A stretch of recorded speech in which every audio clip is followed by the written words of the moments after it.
Regiones parotidia, temporal e infratemporal. La región parotidia comprende la glándula parótida y su lecho. Entre las porciones óseas que forman parte de este lecho están la rama ascendente del maxilar inferior por delante, la apófisis estiloides por dentro y la apófisis mastoides por atrás.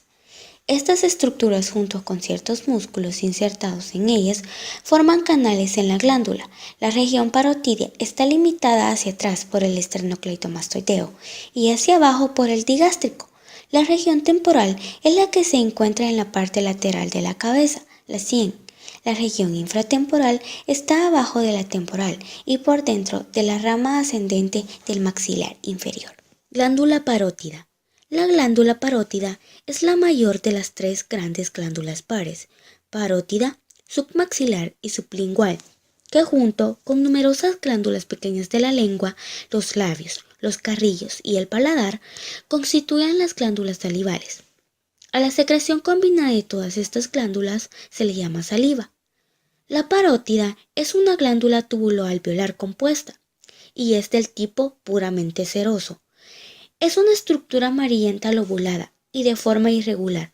Ocupa el espacio entre el esternocleidomastoideo y el maxilar inferior. Arteria temporal superficial. La rama terminal de menor calibre de la carótida externa se origina en la glándula parótida, por atrás del cuello del cóndilo del maxilar inferior. Cruza el arco cigomático y se divide en ramas frontal y parietal. Va acompañada por el nervio auriculotemporal, que se encuentra por atrás de ella. Músculos de la masticación. Los músculos de la masticación son macetero temporal, pterigoideo interno y pterigoideo externo. Se desarrollan a partir del mesodermo del arco mandibular, primer arco faríngeo, y por tanto todos están inervados por el nervio maxilar inferior, raíz motora, rama del trigémino. Macetero. Este músculo está cubierto por la aponeurosis maceterina.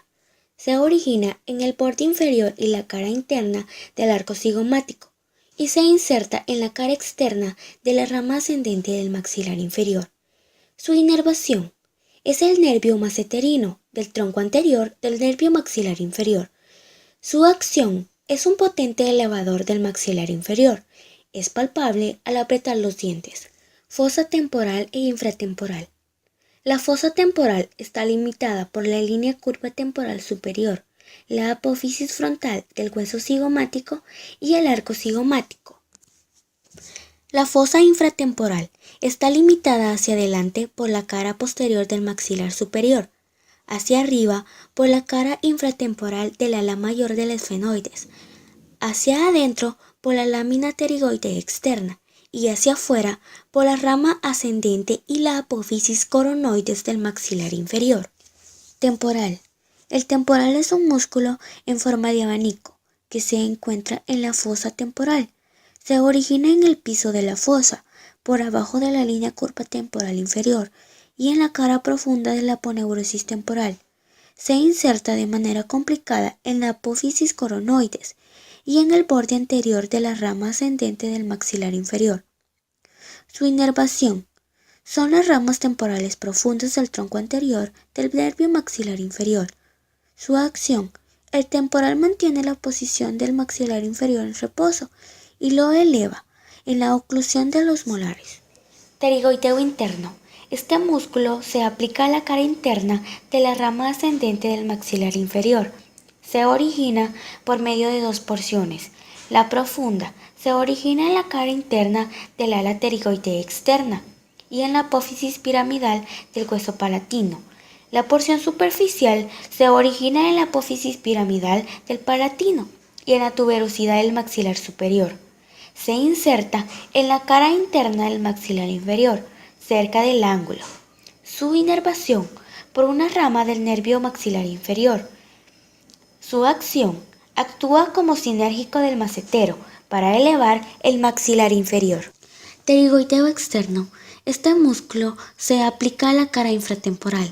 Posee dos porciones de origen. La superior se origina en la cara infratemporal y la cresta del ala mayor del esfenoides. La inferior, la mayor, lo hace en la cara externa de la lámina pterigoidea externa. Se inserta en la cápsula de la articulación temporomaxilar, el disco articular y una fosa situada en la cara anterior del cuello del cóndilo del maxilar inferior. Su inervación por una rama del tronco anterior del nervio maxilar inferior. Su acción. El pterigoideo externo, a causa de su inserción en el disco articular, es el principal protusor del maxilar inferior. Articulación temporomaxilar.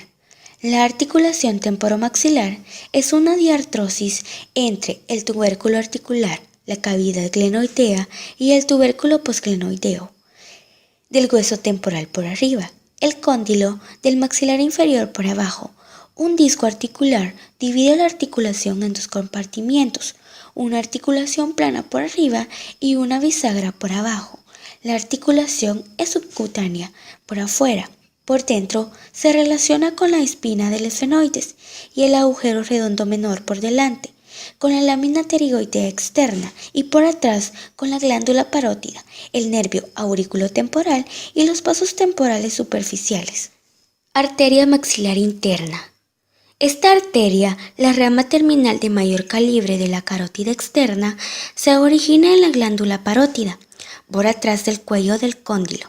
Tiene una amplia distribución en las mandíbulas superior e inferior, los músculos de la masticación, el paladar y la nariz. Su trayecto se puede dividir en tres porciones: maxilar, pterigoidea y pterigopalatina. Nervio maxilar superior. El nervio maxilar superior, segunda rama del trigémino, se origina en el ganglio trigeminal y se sitúa en la dura madre, por fuera del seno cavernoso. Pasa por el agujero redondo mayor y penetra en la fosa pterigopalatina. Ganglio esfenopalatino. El ganglio esfenopalatino, también llamado pterigopalatino, está situado en la fosa pterigopalatina, por fuera del agujero esfenopalatino, por abajo del nervio maxilar superior, por delante del conducto pterigoideo y por atrás del conete nasal medio. Nervio maxilar inferior.